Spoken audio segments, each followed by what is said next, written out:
Today, we are going to talk about methods and ethics in anthropology. In the class, we're going to learn what is ethnography and how it relates to something that we call fieldwork. We're going to talk about two different techniques, participant observation and interviews, which we use a lot in anthropology. We're going to talk about the importance of two kinds of people that we call informants and gatekeepers, and finally, some ethical challenges involved in doing anthropology. So what is ethnography? Ethnography is one specific way of knowing culture, of learning about culture.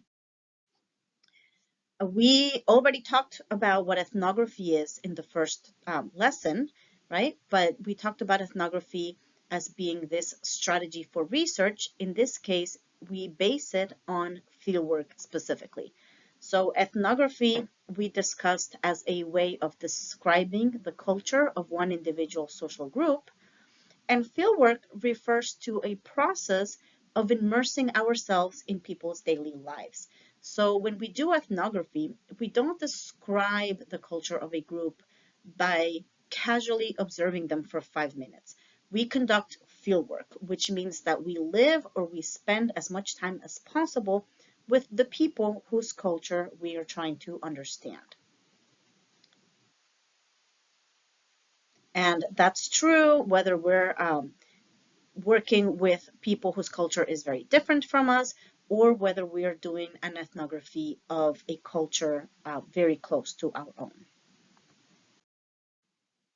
Now, this idea of fieldwork was first defined by Bronislaw Malinowski. He was a Polish anthropologist who lived between 1888 and 1942, and he worked in England at the University of Cambridge. And he had traveled to what are called the Trobriand Islands, so these islands in the South Pacific Ocean, and he was spending time with these people here when the First World War broke out. And so he couldn't go back to Europe, so he stayed and spent multiple years with the Trobriand Islanders, and he was essentially forced to spend a lot of time with them, but that's when he realized the value of really living with a community to learn about its culture. Now, when we do fieldwork, we're not just hanging out or spending time with people, we're collecting data in a very intentional manner. First and foremost, by conducting what we call participant observation. Is the main ethnographic technique that we use to observe behavior. There is no better way to understand or measure human behavior than to observe it, okay? And there is a range of observations that you can conduct. On one end is pure observation, right? So you are removed from the people in the situation and you're just looking at them, observing them. On the other extreme is pure participation, and this is something that we do in our daily lives, right? We're at school, we're at a party, we're at work, we're having dinner with friends, with family, and we're participating, but we're not necessarily paying attention to what is happening because we're actively participating in it. Well, participant observation is in the middle of both of these. As anthropologists, we seek to participate a little bit in the activities that are going on, but not so much because we also want some time to just observe what is happening and record what is happening. Here's one example. If we spend time at a water park, right, we can sit outside in a chair and just observe the people using the slides. Or we can be actively playing in the water park with our friends and not really paying attention to anything else, right? We're just running around with our friends and talking to our friends. But if we're conducting participant observation, well, we're going to be in the water. We're going to use the slides a few times to know what it feels like, but we're also going to just step aside and observe everybody. And when we do observations, we're very mindful of them, right? And so we're not just watching people, but we're paying attention who uses what kind of slide? Is it, older kids, younger kids, adults? Is it men? Is it women? How much time do people spend in each of the different parts of the pool? How do people react when somebody is using the slide? We measure all kinds of things by observing and also participating. Now, participant observation is very important, but it is not enough. We also classically rely on interviewing as a research method. Interviews are the central ethnographic technique, in this case, to measure beliefs, right? When I'm observing people, I can see their behavior, but I cannot see their thoughts. I don't know what they're thinking. To be able to get inside people's minds and know what they believe, what they think, we have to ask them, right? That's interviewing. There is also a range of interviews that we use. On one end are completely open interviews, and we do this at the very beginning when we're just entering a new community, especially one that we are not familiar with.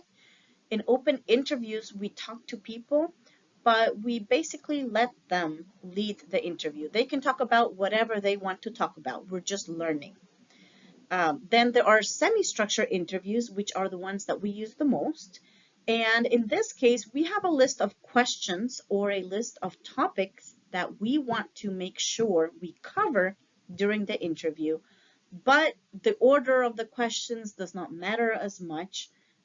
People can stray and talk about something else. And as long as we cover those topics, we're good. At the other end are closed interviews, and those are much more structured. You have specific questions that we ask in a specific way, in a specific order. Now, semi-structured interviews, which are so important to us, can be further divided into two types. On the one hand are in-depth interviews, and in this case, we ask a lot of questions to understand every detail about a specific topic. Now, I'm going to give you an example from my own fieldwork. When I was a doctoral student, I worked with the community of Nigerian immigrants in New York City. I have a picture here of a woman who is a seamstress, and I was interested in those who owned their own small business. So I conducted a lot of in-depth interviews. I asked every detail you can think of about their business. When did they get the idea for it? How did they start it? Who helped to finance it? Why did they choose that specific business? Who are the employees? How did they recruit them? Every detail about running the business, what they like, but what they don't like. I knew every detail. I went deeply into the topic. Sometimes we also conduct what are called life histories. And in this case, we go deeply not into one specific topic, but into one specific life. And this works best with older people who have had more life experience, right? So I have an image here of a World War II veteran, for example, right? This is somebody who has lived a long life. And so at one type of in-depth of semi-structured interview is to conduct a life history of this person and ask a lot of information about all the different stages of their life. Now, surveys, which you are probably familiar with, I have an example here of a survey, are one type of closed interview. And you see how this is different because I'm not just having a conversation about one specific topic or one specific life deeply, I'm just measuring quick things. How often, for example, do you read the school newsletter? Most months, every month, occasionally, not at all. These are surveys. Okay. Now we're going to talk about some very valuable people for anthropologists doing fieldwork, and these are key informants and gatekeepers. Key informants are people who help anthropologists do their jobs better. They can help us with logistics, right? These are people who can help us locate a place to live, who can tell us where to get food, If we have a medical emergency, they can help us get care. They also help us interpret observations, right? If we're observing an event and we don't understand what is going on, they can explain it to us. And very importantly, they can help us to identify subgroups, okay? Large communities of people tend to have subgroups. I'll give you again an example from my own research. When I did this research with the Nigerian immigrant community, for example, I knew a student who was from Nigeria, and he helped to explain to me that Nigerians have very different kinds of churches that are very important to them. So he told me you have to go to all these different churches if you want to get involved with the whole community. So he helped me to do that as well. Then there are gatekeepers. Gatekeepers are people who give us access to the social group.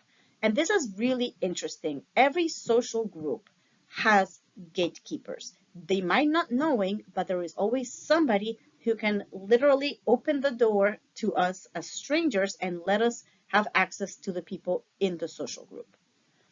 So here are some examples. If an anthropologist, let's say from South Africa, wants to come to Puerto Rico and study college students here at Sagrado Corazon, who would be the gatekeeper? Pause the video and think about it for a second. Okay, so they don't have to talk to the governor of Puerto Rico to give access to you guys, right? Maybe the president of the university, but probably not. The easiest gatekeeper to access are the professors, right? The professors can let them inside our classrooms and observe us teach and observe you, take a class and talk to you after class. So maybe professors are the gatekeepers of college students. I had a student in my previous job who conducted research in Malawi, a country in Eastern Africa, and everybody knew that if you conducted research in this one specific village where she went, that the tribal leader there was the gatekeeper, and he actually had a fee. So when she was writing her budget for how much money she needed, she had to consider, of course, the flight all the way to Africa, money for food, money for housing, but also a specific amount of money that the tribal leader charged, and then she could go around and observe people and ask questions and interview people in this community. A final example is from when I was a college student in Costa Rica. I worked on a research project with an anthropology professor, and we had to go to some very poor neighborhoods because we were interviewing children who were not going to school. Excuse me. And I remember I was taking a break in the corner of a street with my friend, and this young man came to us, and he looked, a little bit serious, and he looked a little bit menacing, and he asked us, "What are you doing here? Why are you in my neighborhood?" And we explained, "Oh, hey, we're college students and we're here working on this project because we want to find out why the children in this neighborhood don't go to school and how we can help them go to school." So he said, "Okay, I'm going to tell the guys to leave you alone."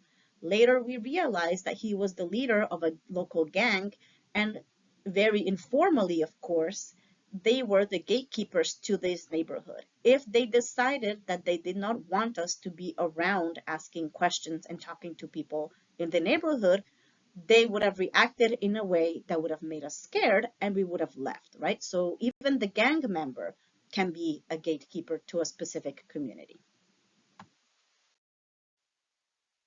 And finally, I want to talk about some ethical challenges. These are things that you must expect and anticipate are going to happen when you conduct research. Ethical challenges are related to decisions about what is right and wrong. And we're constantly faced with ethical challenges when we do research. One, How do we present information but maintain anonymity? If I want to publish a paper or a book about college students in Puerto Rico, well, I want to present my information, but I don't want anybody to be able to know that I specifically talked to this student or that student because that's private, right? So how do you do that? Can my information hurt the community? Can I present information publicly that could be used to hurt the people that I work with, right? We cannot do that because first and foremost, we can't harm the people that are giving us access to their culture. Another ethical challenge, how closely can I get involved with people? There have been cases of anthropologists who fall in love with somebody in the community that they're working with. That's not considered ethical anymore, right? Or if somebody has a medical challenge in the community, or somebody has financial problems, do I rescue them, give them my kidney, pay off their loan, right? In general, yes, we're supposed to establish close relationships, but at the end of the day, if we are there as anthropologists, we are still not officially a friend and we cannot act like one. Finally, what do I do if I observe illegal activity? Do I report it, not report it, say something, keep quiet, right? There are no easy answers for ethical challenges, but we have to think of how we will come to our own answer. Now, I posted a link to the American Anthropological Association Code of Ethics. This code of ethics asks us to be responsible to many people, right? As anthropologists, we have to guide our behavior by these standards. And it says that we have to be responsible to the people whose culture we study, right? First and foremost. Second, we have to be responsible to the general public. We can't lie. We can't make up information. We have to be responsible with our students. I can't lie to you or tell you things that I know are not true about anthropology. We have to be responsible to the sponsors that pay for our research. If they're giving us money to do a specific project, we must do that specific project. We have to be responsible to governments, our government and the government in the different countries that we visit. We don't want to cause a big diplomatic crisis because of our misbehavior as anthropologists. Now, I want you to again pause this video and consider, is there anybody here who is missing? Who else do we have to be responsible with? Argue that we also have to be ethical with ourselves. Anthropologists are constantly exposed to dangerous situations. We are usually attracted to communities that are marginalized or are facing some sort of negative situation. And so, yeah, we can be in situations of danger. We can also be exposed, especially as women, we're always exposed to sexual harassment, especially because we are women who are from outside the community. And so sometimes the men in the community feel that they don't have to respect us as much. All of us, no matter our gender, can be exposed to physical threats. And I'll give you one example. I have a colleague in California who for many decades has studied gangs. And when you study gangs, you have to be initiated. And so he has gone through the process of getting beat up, for example, by the gangs multiple times. Now, this is an ethical challenge. Are you willing to get punched in the face and your body in order to have access to the culture of a gang? If the answer is yes, okay, go for it. If the answer is no, change your research topic, right? But again, anticipate these things before they happen.